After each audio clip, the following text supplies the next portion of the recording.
I made the words of my mouth and the meditation of mine heart be acceptable in Yahweh's sight. He is our strength and our redeemer. And it's in his name, which is his authority, that we pray, praise, proclaim, project, and protect tonight's message. Amen. To everybody, well, first of all, we give our praise. I'm Pastor Kofi, Pastor Servant of Christ, where we're always changing lives one mind at a time by being the voice of the voiceless and speaking the unspoken. We give our praise and honor once again to the Most High, Yahweh Elohim. We give our praise and honor to him for our wife, the Honorable Maya, who lives a life that's able to be honored. You can check her out on TikTok, YouTube, or website, and Pinterest at Bloom and Flourish. Not A&D, letter N, Bloom and Flourish. She is a healer, herbalist, chemist, and biologist by degree. And we're thankful and grateful for everything she does for the diaspora. Thank you so much for the love. We appreciate you. Thank you for your presence. Thank you for your time. And let's go ahead and get into this. Shalom to everybody. Peace. Welcome. Thank you for the love again. Once again, my wife is on the Honorable Maya. Check her out on TikTok, YouTube, her website, and Pinterest at Bloom and Flourish. Not A&D, the letter N, Bloom and Flourish. Thank you for your presence, babe. Hello to Minister Tamara, Minister Sonia, to Yasin, to Brother Alton. I think Sister Beverly, this thing is scrolling around on me. Brother Eugene for the D, Dorothy, shalom to you. Big brother Jermaine up there. How you doing, big bro? Hopefully you're staying warm up there. Sister Barbara, right? Yep, Sister Barbara's on. I thought so. And if I miss your name, please forgive me. How you doing, Draco? How you doing, Divine? So in all these things that we're talking about, this is something that pops up, something that nobody talks about, something that people just, how you doing, Tone? And how you doing, Dawn? How you doing, Pierre? I don't know if it's Pierre or Pierre, but thank you for being on. So all these things that we have going on, and all these things that people tell us about, all these things that people say that we're making up, there are so many different things, so many clues out there, and so many things that are relevant. And we're going to focus on Negroland, but Negroland has so many big things in it where people have talked about, even if you're talking about stretching over to Uganda. How you doing, Sister Cynthia? Hello, shalom to you. To everybody who's on, we appreciate your time and your presence, your effort, your energy. Thanks for spending some time with us. How you doing, Nay? And we just want to kind of give some reminders and some places that we can point at and tell everybody, go look here, go look there for yourself, right? Or we're glad we're all learning together, right? And we want to say, there's some places you can look for yourself. How you doing, Minister Joseph? And we've been so busy allowing everybody to tell us where to look, who to look to. But what about looking at yourself and looking at those who've done? Like when we were watching Reclaiming the Throne tonight, and we were looking at how, even when you go to Savannah, Georgia, and looking at freed slaves who not only called themselves Israelites, not only helped with the Underground Railroad, not even only free Negroes or Black people or people of African descent or indigenous, etc., but people who said that they were Igbo, said that they were Israelites, said that that's where they came from, had no problem with it, wrote Israelite lettering on churches when they became free, things of that nature. We look at the people who, were set free and set up a free community of people they called themselves Israelites, and had guns, had weapons, had businesses, had their own food, and had all of those items up until Nat Turner's revolution, things like that. So we're all over the place. And how you doing? I missed somebody. Sorry. How you doing? Bucking the system. There you go. How you doing?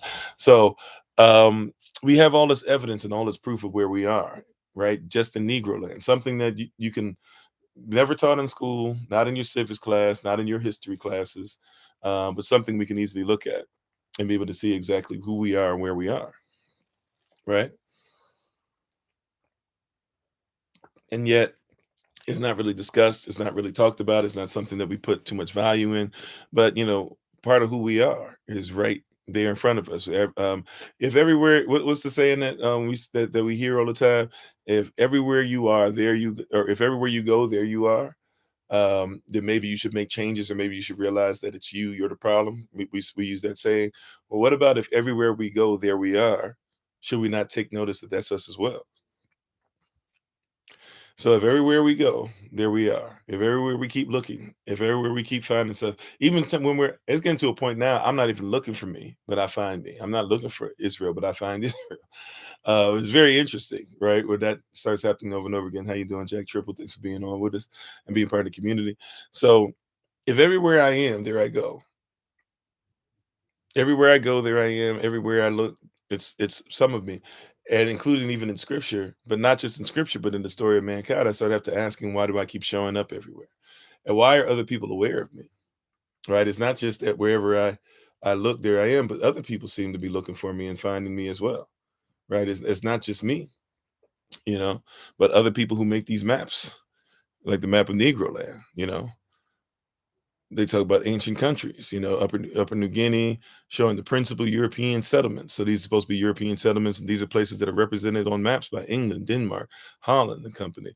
Right, the sea code of the rivers being dawn of the surveys. So these are surveys. People looked and did surveys of these stuff.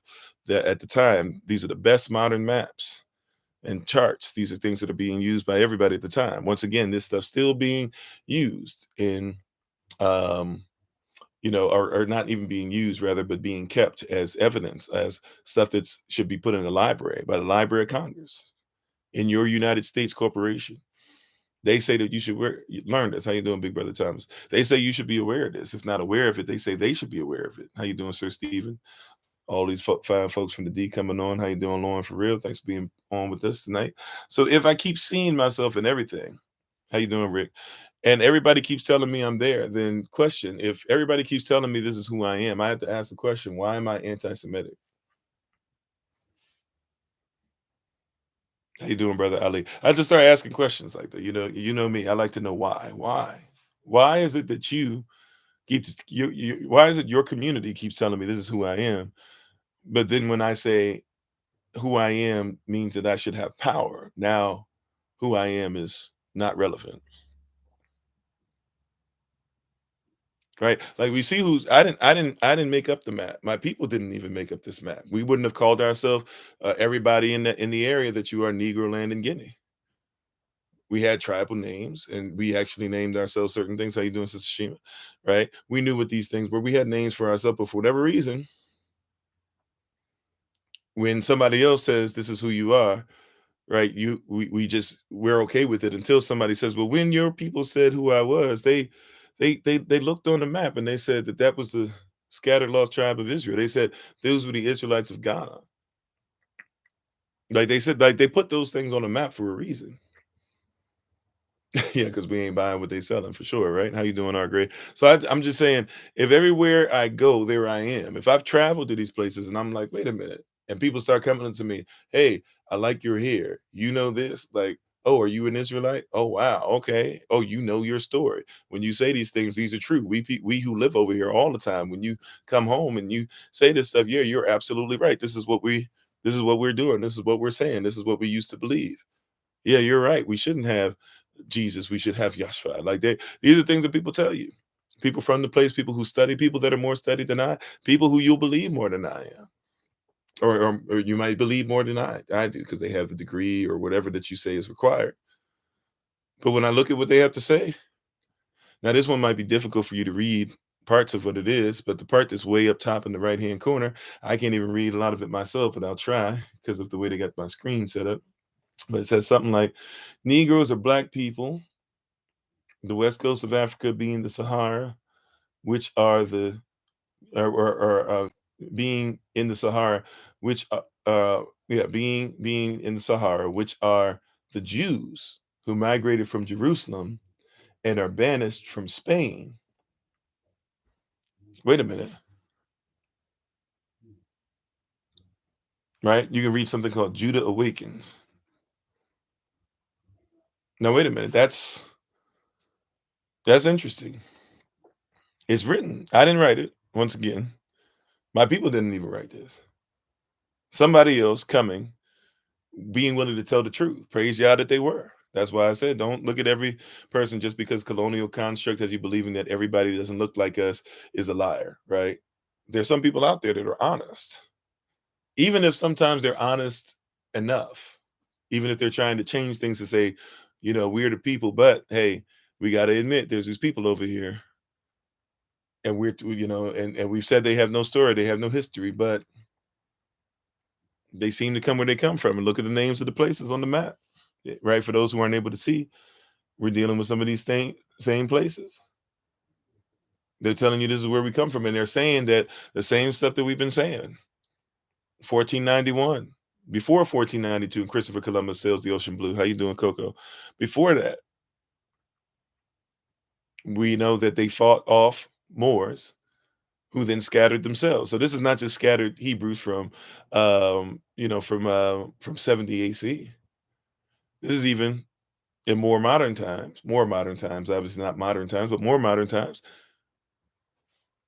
We see in 1491 that people that were in Morocco that lost to Spain, they flee. They didn't just flee to Morocco to where Spanish people might still be able to try and fight them or come and get them or whatever. They kept on going. They went all the way down to West Africa and kept on going into Central Africa. Some of them would have gone all the way over to parts of Kush, maybe parts of Kemet. We're not sure about that.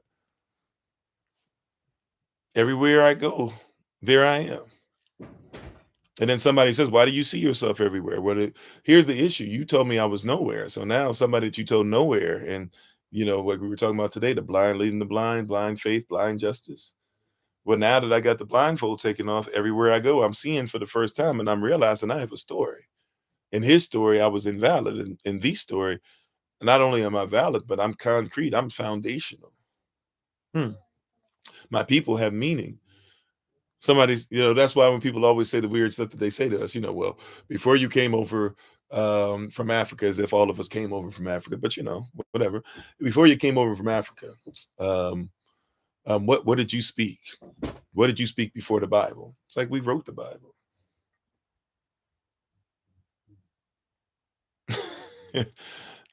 We wrote before they changed it into English. We wrote it, and even when it was put into English, right? Especially not the original time it was put into English. That we would have to be honest, as King Henry VIII.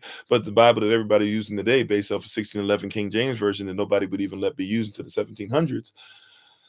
When we look at that, even King James was African. Now, I admit King James was not faithful to the word or to the law, but he did make sure that the law was given in a manner which it could be comprehended again. Hallelujah, Sister Cynthia. Yeah, like people are coming against us, bad mouthing us, saying this or whatever. But why are you saying we're making this up? Why is it that literally you're banning people or saying it's hate speech for stuff that your government says that you should keep up with because it's historical documentation? It must be kept. It's interesting. Nobody says a word when the Library of Congress is keeping all your Twitter comments and stuff, and a lot of those stuff don't hold any water. But when they're showing us stuff like this, now all of a sudden you want us to calm down on that. Fine, you don't want us to watch H2N. You don't want us to watch Reclaiming the Throne. You don't want us to watch. Okay, all right. How about we just look at what your people said? That's why we talk a lot about ourselves now. You know why we have to talk about ourselves? Because everybody told us we were nothing for so long. At least the people you wanted us to listen to. But over and over again, everywhere I look, there I am. I even look, I like to ask questions once again, why? I like to look up books. Now I'm not going to say everything in this book is even factual. I'm just saying somebody wrote a book with an interesting title. Maybe I should pay attention to the title. Now you doing, Sister Rhonda? Maybe I should pay attention to the title. The Negroes in Negroland, the Negroes in America, and Negroes generally. And then it also talks about several races of white men. That's the title. I would admit I haven't read most of this book, but is it wild that we don't even know such a book exists? Once again, the name of it, The Negroes in Negroland. So I got to figure out what's going on with Negroland. But also the Negroes in America. I got to find out what's the correlation between the two. Even if this book doesn't have all the right stuff in it, I'm saying somebody had enough mind back in the day to say, we should tell people that there's some kind of correlation between the two. Salah. Pause and think about that.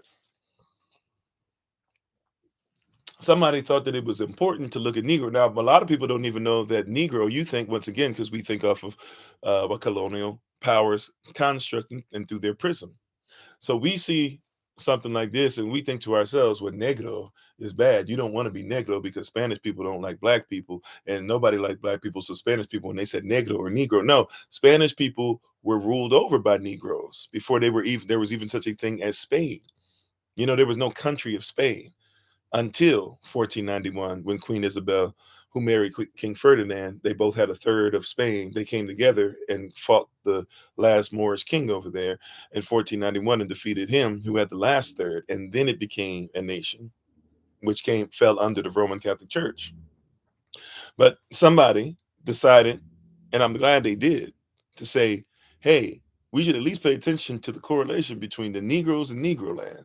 Because Negro, or Negra even, but Negro or Negro, right, is one of the most ancient ways of talking about West Africans out there. That means Africans called themselves Negroes before others did. Just like before there was the Nigg, you know what word, there was negus, negas, negus, negus, Niger, Niger, Nigeria, or Nigeria. These were people, these were tribe, and these names all talk about kings. Interestingly enough, the Igbo people, if you look at their name and what it originally was and go back through all the different transliterations of their names that happened, you would discover that they were actually known as Avrat or Ivrit, which comes from Avrat or Avra, Avra being the original name of what you would call EBRE in your Bibles, or what his real name is, which is Hebrew, or not what we would say is Hebrew or Avra. We know that as Hebrew. Hebrew was a person, just like all these names that you hear of tribes, they're based off of a person.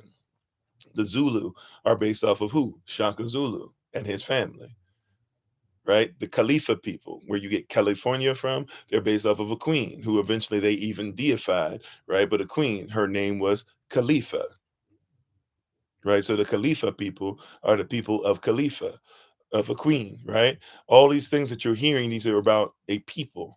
Cush, it was a person, right? Cush, a son, the first son of Ham.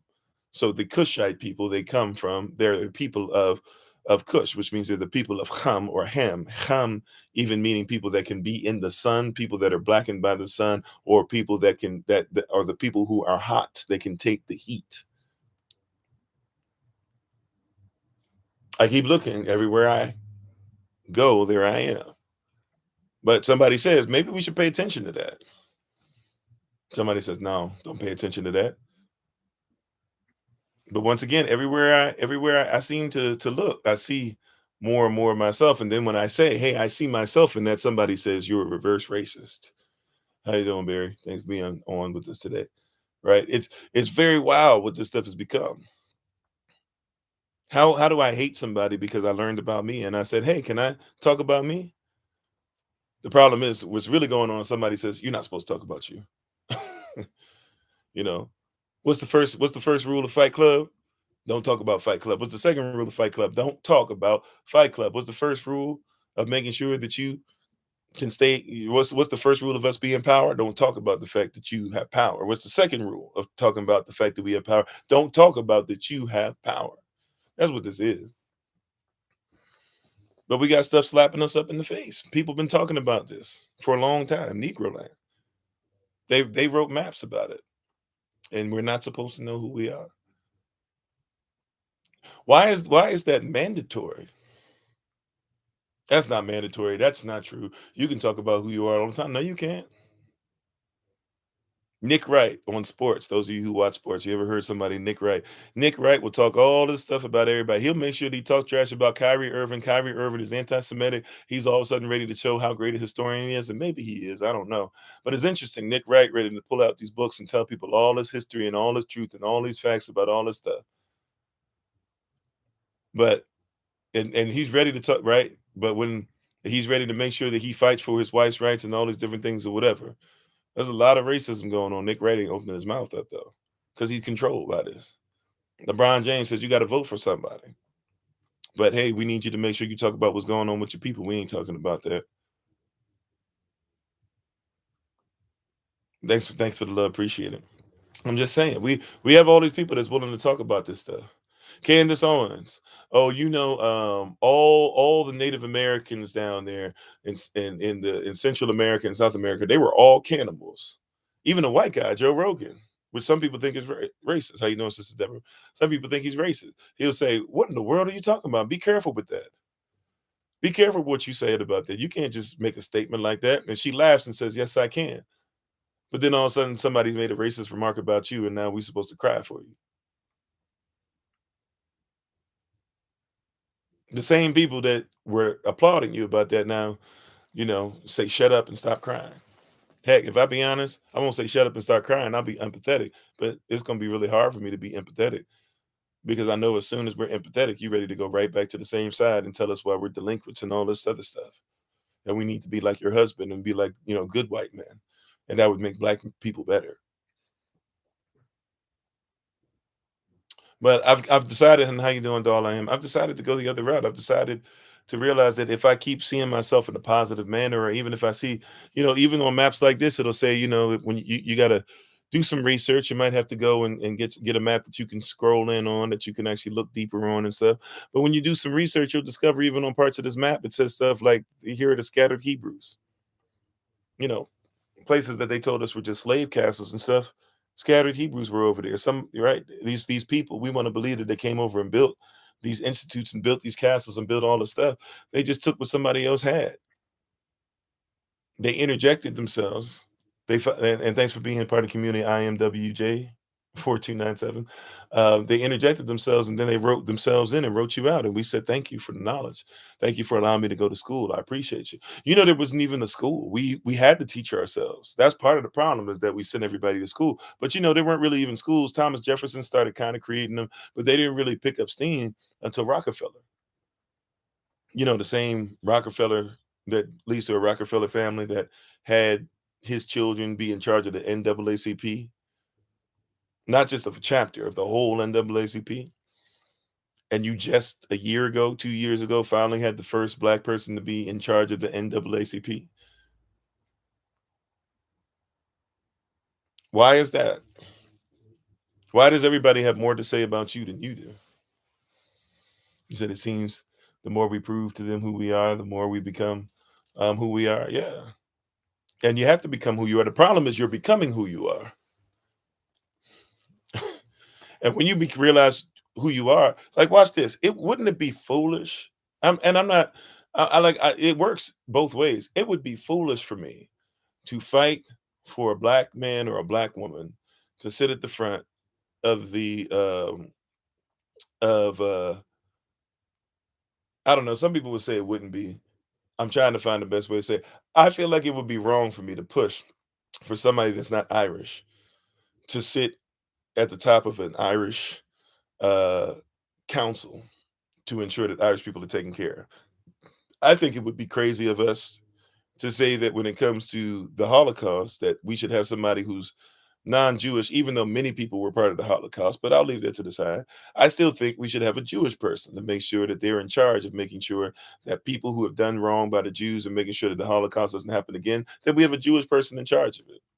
I would agree with that. I would agree that you should have an Italian person ensure that they're in charge of making sure that they keep up with the history and the language of Italy. I have no problem with the fact that if you go to France, that somebody, if you're going to speak French, you better make sure it's le français, and you better make sure that your children are named this, because they want to uphold their culture and standard. It's their culture, it's their standard. And yet, it's interesting when we say, we just simply, look, your people are ones writing about us. We would like to write about ourselves and represent ourselves. And here's some of the proof that your people wrote that said that, hey, we do have a story that goes past his story, and we'd like to tell our story for ourselves. Somebody says, what are you doing? I just saying something interesting with that. I don't believe that you should have a man at the front of a woman's movement. I don't think you should have a woman in front of the man's movement.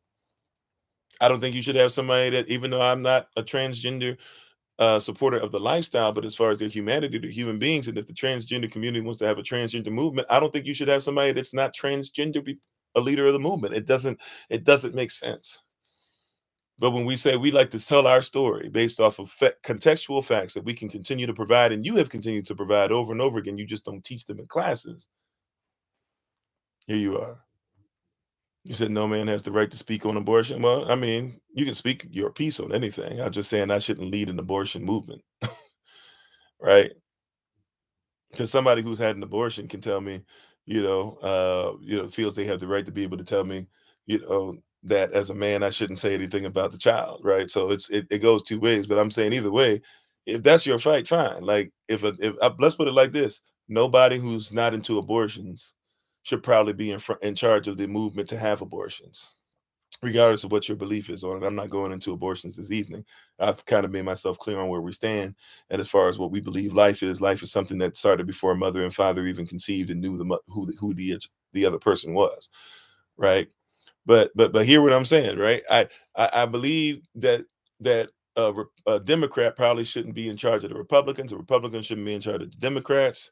I believe that I believe those things. Why? Because somebody who's not within that culture trying to live like that. Oh, I get you. I get you. Yeah, I'm sorry. Yeah, so I get you. So like, I get you, Barry. Sorry about that. So yeah, that's what we're talking about is it's okay for people who have a belief to be at the front of their belief. That in and of itself makes sense, right? I'm not even saying I agree with what they say, this and that, but that within itself, right? Like, I don't think a black person, Dave Chappelle made a skit about it, and it was funny because it was so ridiculous. I don't think a black person should be in charge of the KKK. How crazy is that? There's some black people that would love to be part of, would love to be over the KKK the way they act, right? But I'm just saying, I don't believe that black people should be over the KKK. It doesn't make sense. But for whatever reason, we say it's better for people who are not us to tell our story and tell you why we are who we are not. It's a slave mentality. Did anybody see? I didn't even talk about this. Did anybody see what was it last week, 2 weeks ago, whatever it was now, when Skip Bayless basically did everything short of calling Shannon Sharp the N word?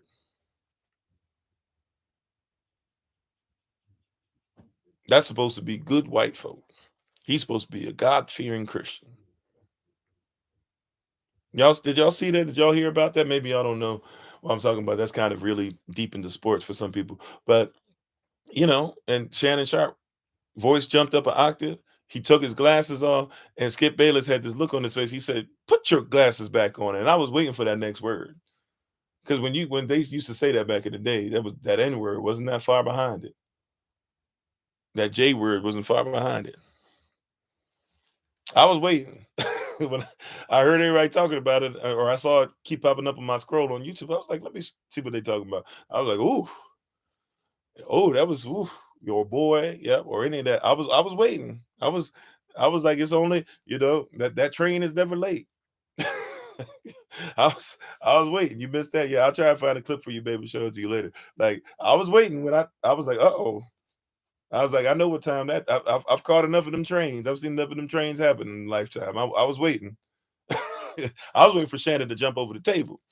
I was waiting for two things. I was waiting for the train for the N word, and then I was like, Shannon about to lose his job today. Right. And we can say it's for entertainment, sure. But let's not act like that was something that's not steep because, blackface is entertainment. You see what I'm saying?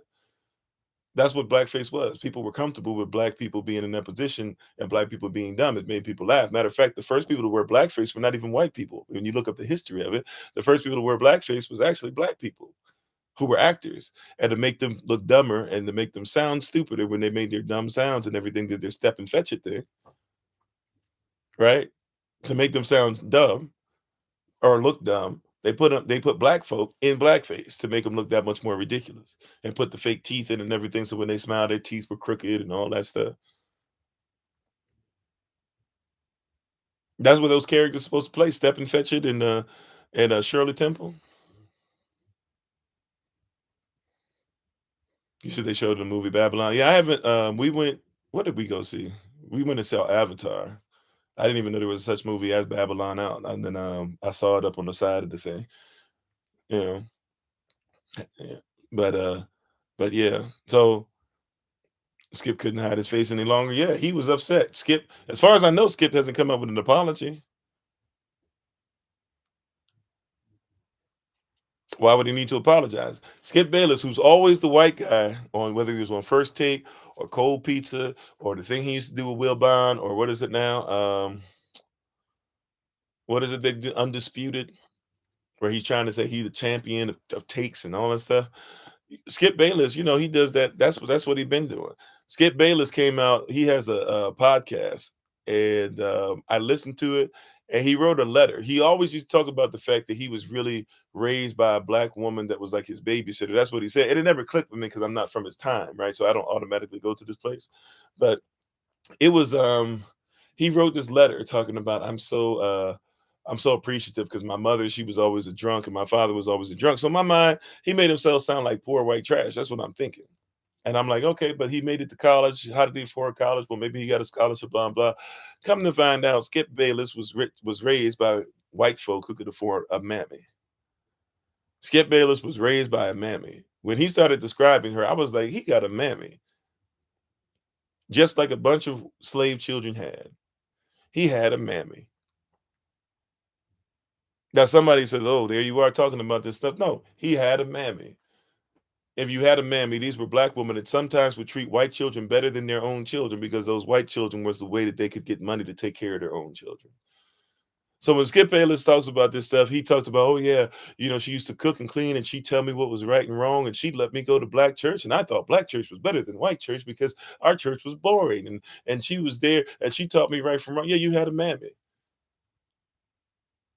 They used to have mammies back in the day that breastfed children.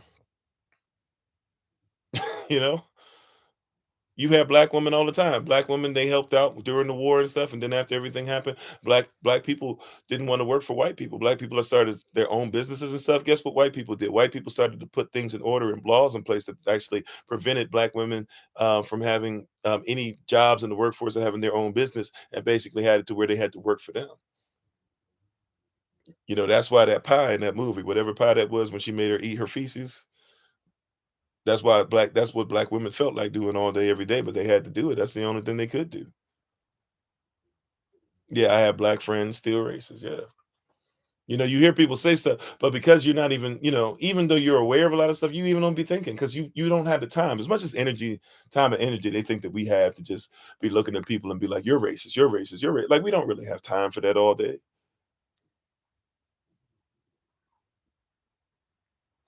We don't have time for that all day. As much as people come on here, right? And try to say that that's what we on here for. Like we don't have time. Even when somebody comes with the Trump face trying to say whatever, like it doesn't even make sense what they were making. I guess they were trying to say N-word, but whatever. Like we don't have time for that all day for people to just prove who they are. I'd rather people disprove racism, but it's not going to happen. It's not going to happen. But once again, Negroland. Why didn't they never teach you about that? Is that Texas has plenty paying about 35,000 a year,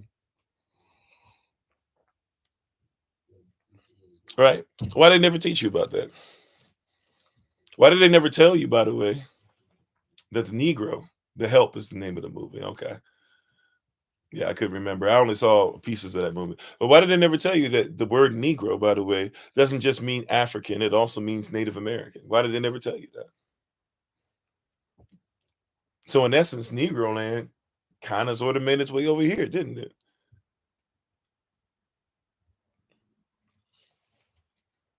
The people who came up with Israelite land when they were freed over here and they said they were free Israelites, they said they were Igbo people. They were Ivrit, they were Avda, they were Hebrew.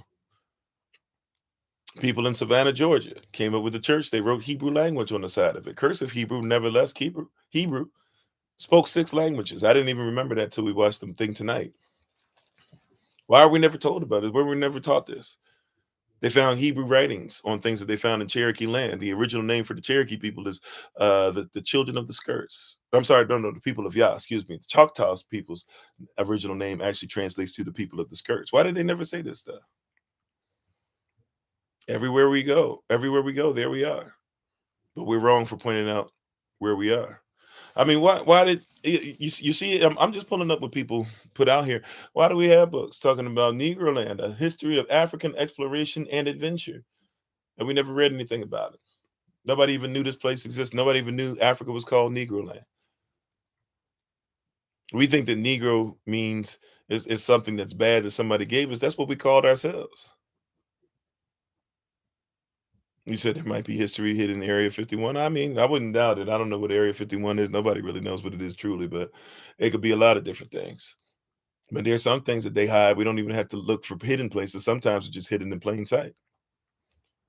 You said everybody over here not from Africa. Yeah, we talked about that already. But thank you for making sure that you made us aware that we're very aware of that. Matter of fact, that when I can say that the Cherokee people, I was just talking about them, and the Choctaw people, those would be people that were from the Americas. Those would be my people. The church in Savannah, Georgia, they talked about Igbos, but those are also freed slaves. Don't forget about John Horse. John Horse is somebody that would have been African, Native American mix. So with his family, those people who had to travel all the way to Oklahoma, then try to make their way into Mexico, fight against Americans over there. Yeah, which is why Mexicans respect Seminoles and John Horse still to this day. Yeah, I'm with you. I got you.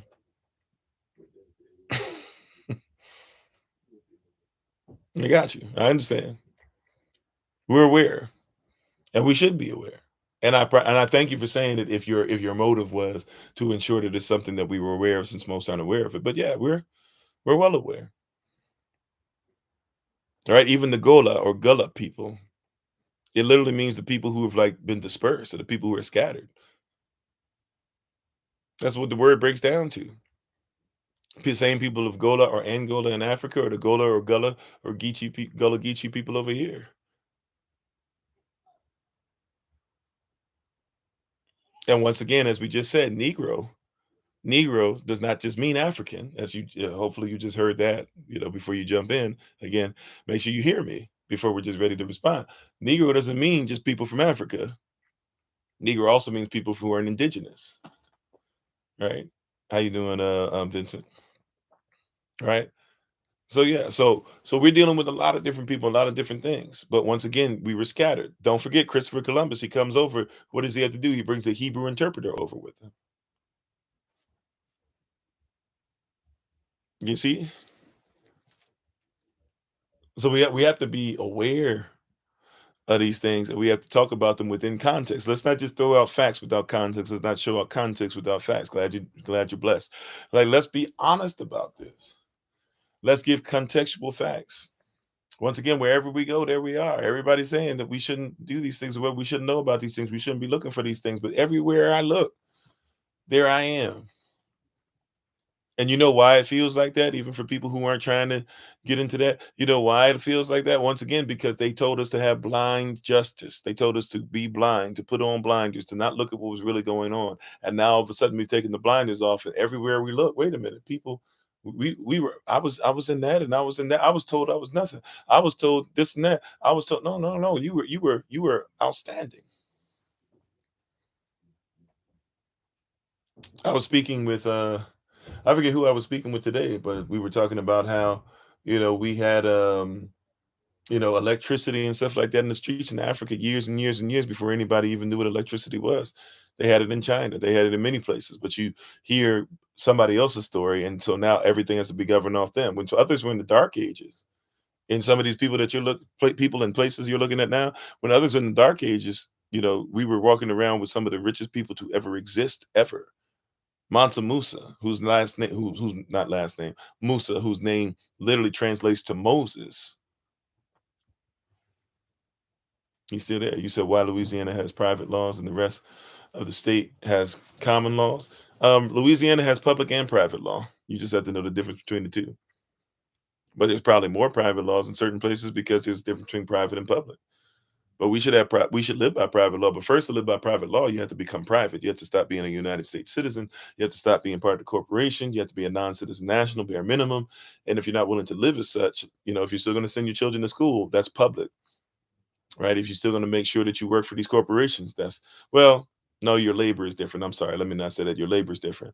If you're going to keep making sure that you drive instead of travel, that's public. If you're going to keep making sure that you're going to go by your birth certificate, that's public. If you're going to make sure you go and get a marriage license from the state rather than make sure you have your own marriage contract, well, that's public.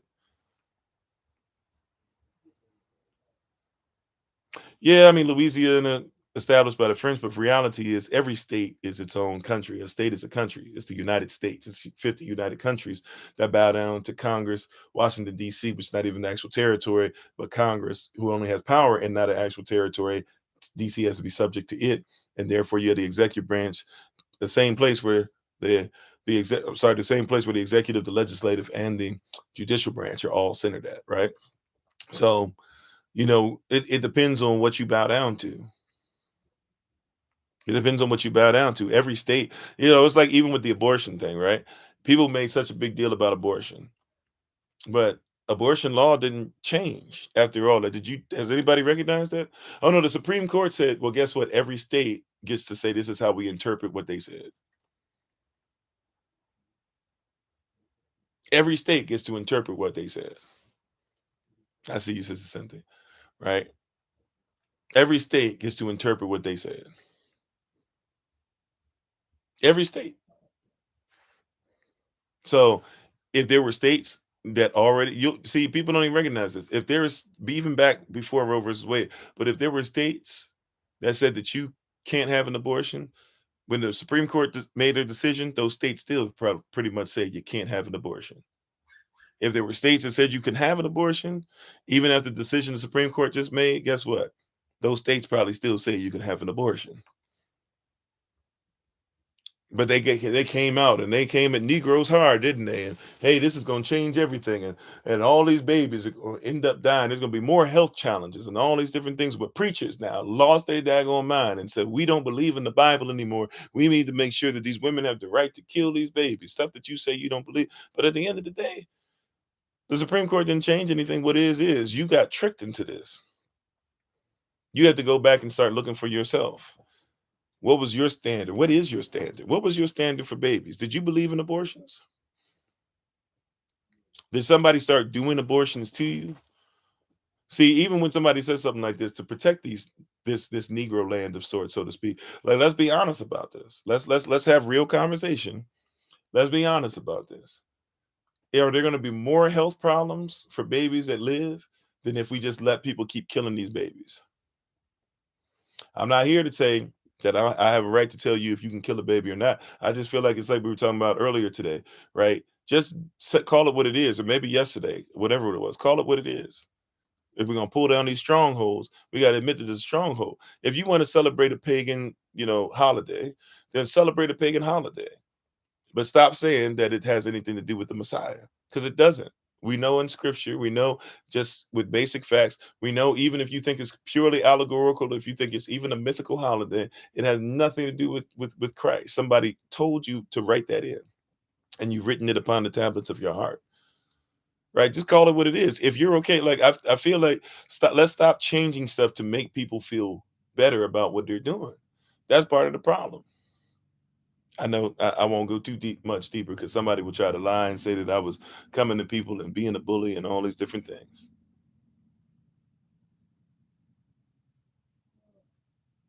Right? You said why I found out that Roe versus Wade lady stated after all that, yeah, that she never even had the abortion. And she spoke out. Now, some people say she got paid to, but probably did. But she spoke and even said, like, hey, I don't think that you should get an abortion. Which, by the way, I deal with a lot of one-on-one sessions after the fact, where I have to talk to a lot of sisters that were there. I'm sorry, you said shalom, blessing family. If has spoken to me, I have been listening, but I have not been able to. Oh, look at the screen. Okay. How you doing, Mr. Joseph? How you doing, Andres? Is it Andres Stroman? Andre Stroman? Andre Stroman, probably. Or Strawman. I'm not sure how to pronounce it. I apologize. But I'm just saying, like, we have all these different things. It's the reality. It's the reality, right? Look for yourself. Look for your standard. We would have never been duped. See, the original abortions, like, I don't even comprehend it. I don't even think people get it, because even before Margaret Sanger, who literally was paying off black pastors and other people to start preaching it was okay to start doing things to kill off babies. Even before then, you had to realize that the abortions were happening when they were ripping the babies out, even after chattel slavery supposedly was stopped, because it never was. It just meant you could be locked up and then they could treat you like chattel slaves.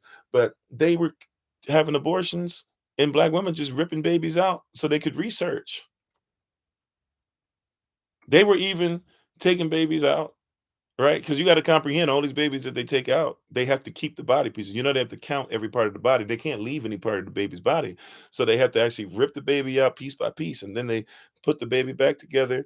And then they actually start trying to figure out, can they sell the legs for this? Can they sell the arms for this? Can they sell the brain for this? Because people need different things to rub in their creams and stuff. That's real.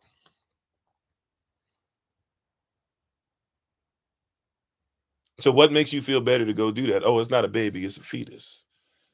But now, there's people fighting for, I mean, you can already kill a baby even after it's been come out the vagina. Now they're fighting to see if maybe they can be 1, 2 years old, or maybe we'll still allow it.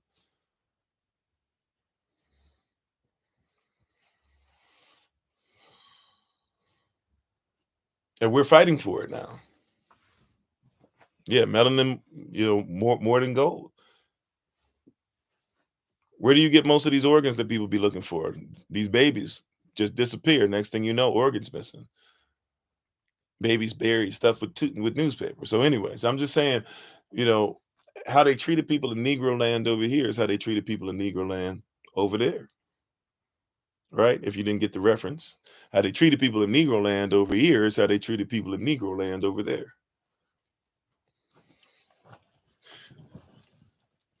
We're not telling no lies. Everywhere we everywhere we go, there we are. You're foundational. I learned this long time ago. When I learned this, has blessed me so much because it changed the way I operate. People don't steal from people who are poor.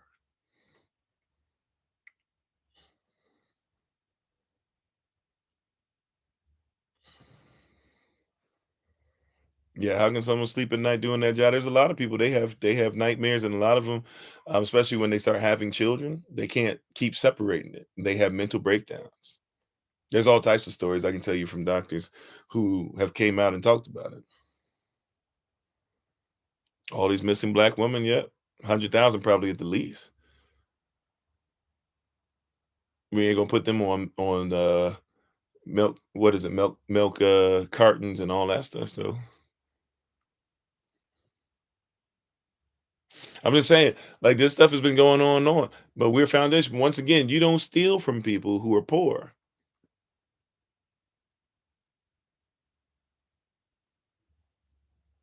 Mm. Yeah, that sunken place is something else. Fighting CPS. They're trying to take, yeah, that's a lot of it too. You know that there's been cases. They've been putting these out now on social media where you can see some of these cases where CPS and all that stuff, they straight up lying on parents, lying on where they take the children, lying on what they do, all this stuff, just to make sure that they can go ahead and have more children. They can become ward of states. If you made it through being a ward of state, you are a blessed somebody because they do stuff with them children. Them children don't come back from. They could care less. It's not attached to somebody. The families don't even know where they are after a certain point. Once you're in the system long enough, it's a scary thing when you're an organ donor, ain't it? For those of you who are organ donors. A melanated organ donor, that's a lotto ticket.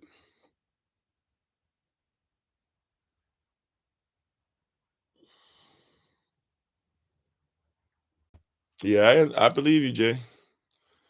We've talked to some people who've gone through some of that stuff. Like it's uh it's heavy. But that's how they treat Negroes. But see, even the melanin that you have inside is something that's there. It's something that's it's something that's necessary. Taking children as soon as they're born during COVID, yep, separating them. Mom's too sick, blah blah, this and that. Shoot, the baby's gonna be fed well from the moms, even no matter how sick the mama is, as long as the baby's getting breast milk, baby gonna be fine. But you don't even give him breast milk. Now you give him all this stuff. You put him now. You got to put him in NICU. Next thing you know, we don't know what happened to the baby. The doctors did the best they could. No, they didn't. No, they didn't. You know how much mercury is and stuff that your babies get injected with?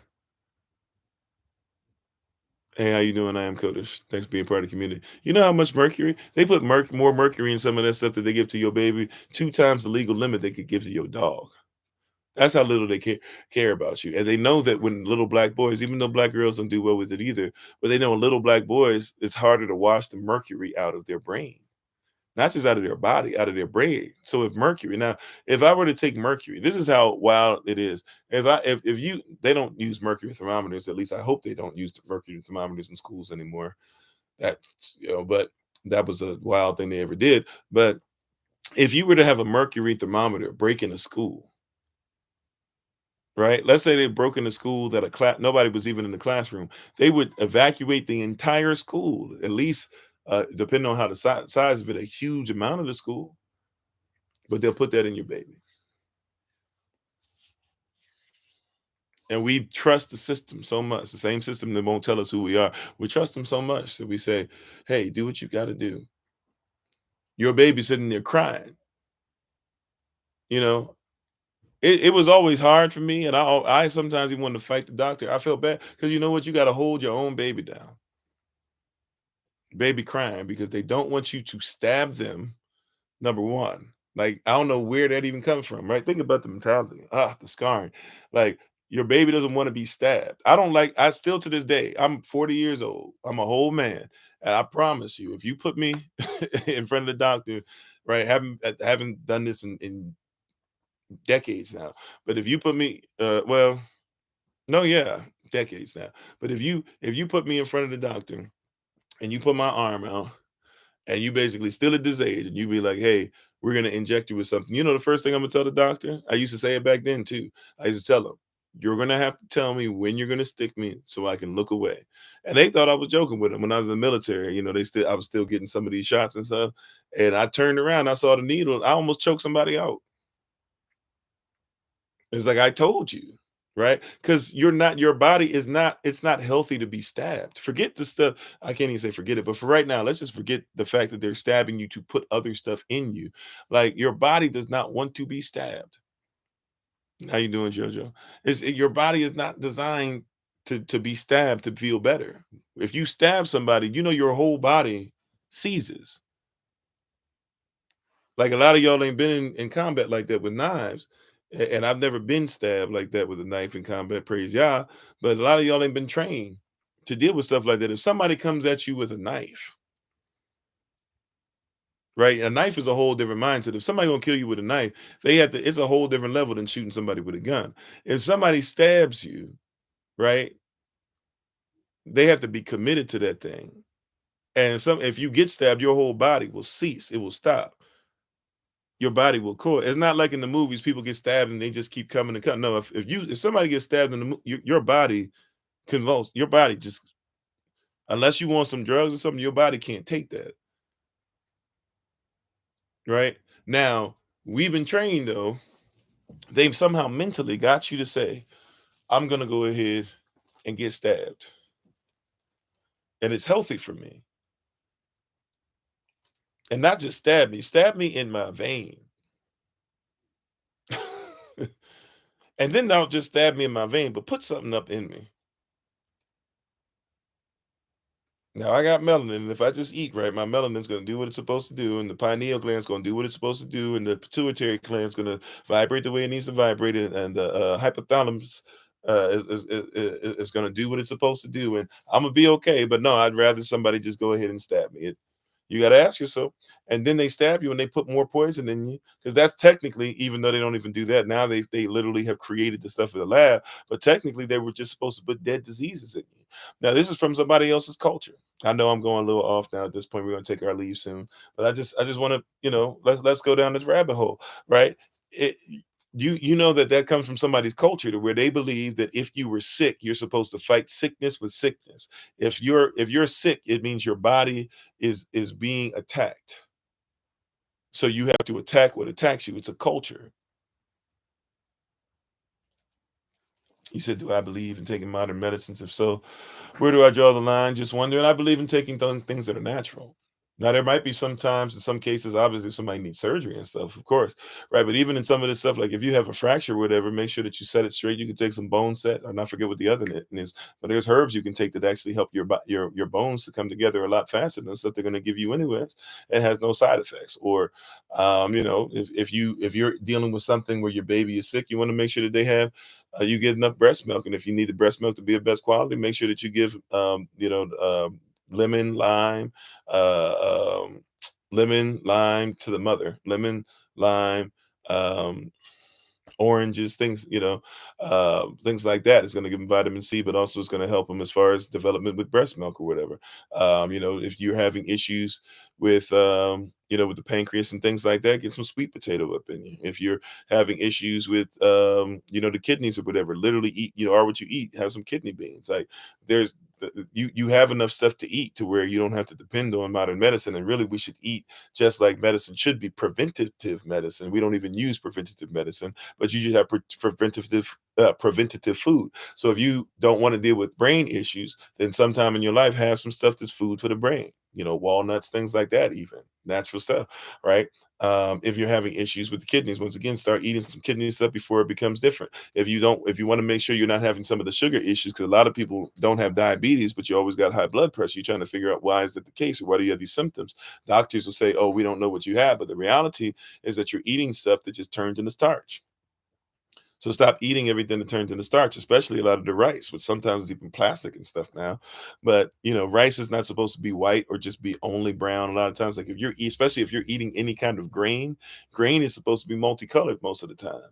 So if you're eating grain, but it all looks the same, if somebody's probably dyed it, or they literally have people or machines that are picking out everything to try and make sure. No, like you need to get as much stuff. You need to get the whole thing, holy, holistic, hakwadash. You need to get everything. Olive, be one.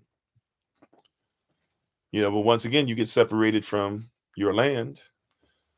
You get separated from your way of eating. You don't even think about those things. Comfrey. Thank you, babe. Comfrey is the other one. Because Bone said is actually like dangerous to take especially if you haven't made sure the bone is set properly. So you got to make sure.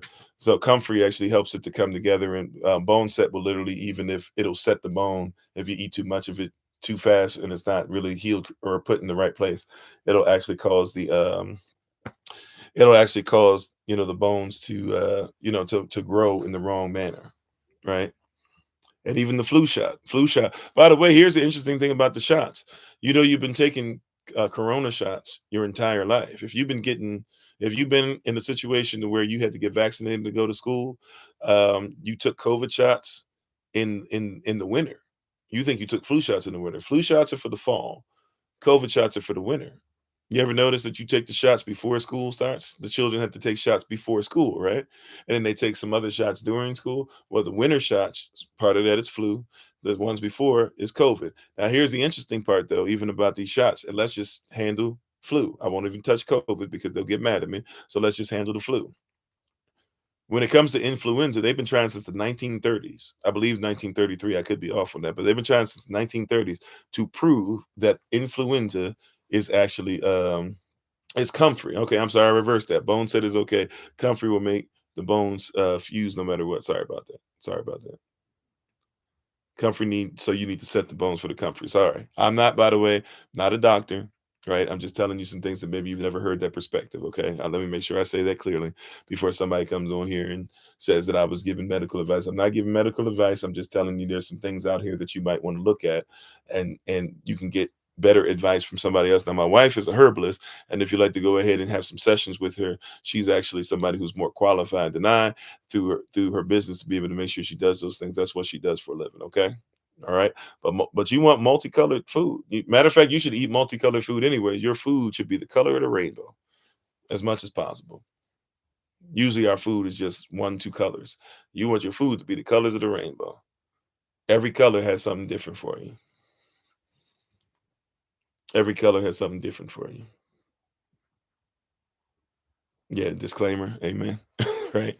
So we're just trying to show, but I'm saying, all of that being said, and I know the time is up, and thank you for being on, right? It comes a point to where we have to be honest, and we have to be real, and we have to have conversation, and we have to say to ourselves, like, why is it that we were never taught this? Why is it Dr. Sebi said this, and I took notice a long time ago, and so did Dr. Leah Africa and others, right? Dr. Sebi was the first person I heard say this particular thing, even though I'm more a Dr. Leah Africa person. But when you got removed from yourself, when you got taken from your land, did your food come with you? Did your way of eating come with you? How you would pick your grain, did that come with you? See, that's why you have to even look at who you are. Oh, you found us? Hey, how you doing, Monica? Thanks for being on with us. How you doing, Shabbos? So if they took you and left your food, that's why a lot of these cornrows, what people call cornrows and stuff, where there used to be food in people's locks, or there used to be food in people's braids. So they'd make sure that food came with them. You're gonna be going through some stuff. You might need to eat some stuff that's yours. That's not medical information. How you doing, Meta Milton? That's not medical information. That's straight up. That's just straight up facts. right? And you got to ask yourself, why did they say that you shouldn't have that with you? Why is it everybody else now? Why is it that you can't have something and you can't call it your food? You can't call soul food yours. Soul food has to be for everybody. Don't put black owned on the side of the restaurant, but nobody cares if you go to a Chinese restaurant. Nobody cares if you go to an Italian restaurant. Nobody cares if you go to a Thai restaurant. Matter of fact, a lot of people are okay if you say Jamaican. Some people get mad at that. You know, nobody cares if you go to a kosher establishment. Nobody cares if you go to an American establishment. But for whatever reason, you go to a black one, a Negro one, a colored one. Because the same way they treated us in Negroland is the same way they treat us in Negroland. It's your land.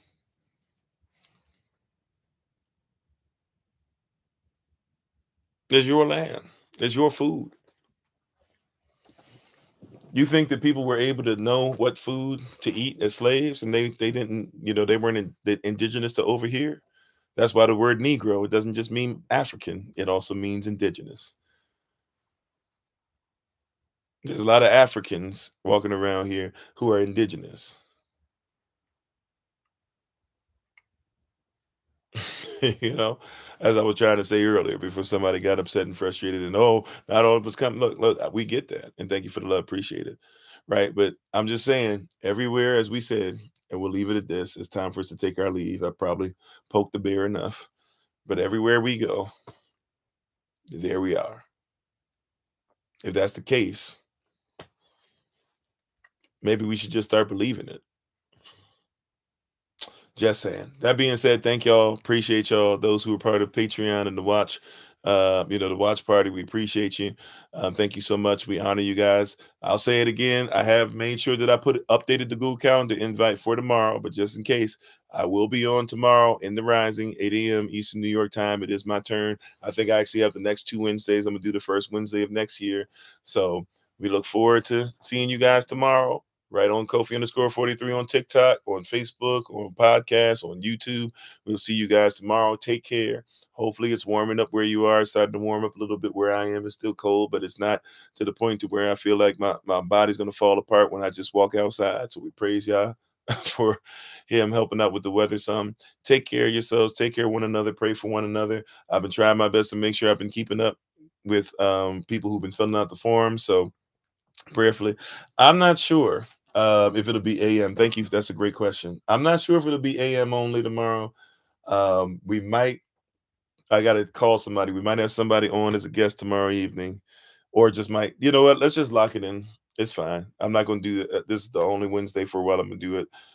Let's just go ahead and say for sure whether I get the person to come on or not. We shall be on for evening or rising and evening tomorrow. So take care. We'll do that.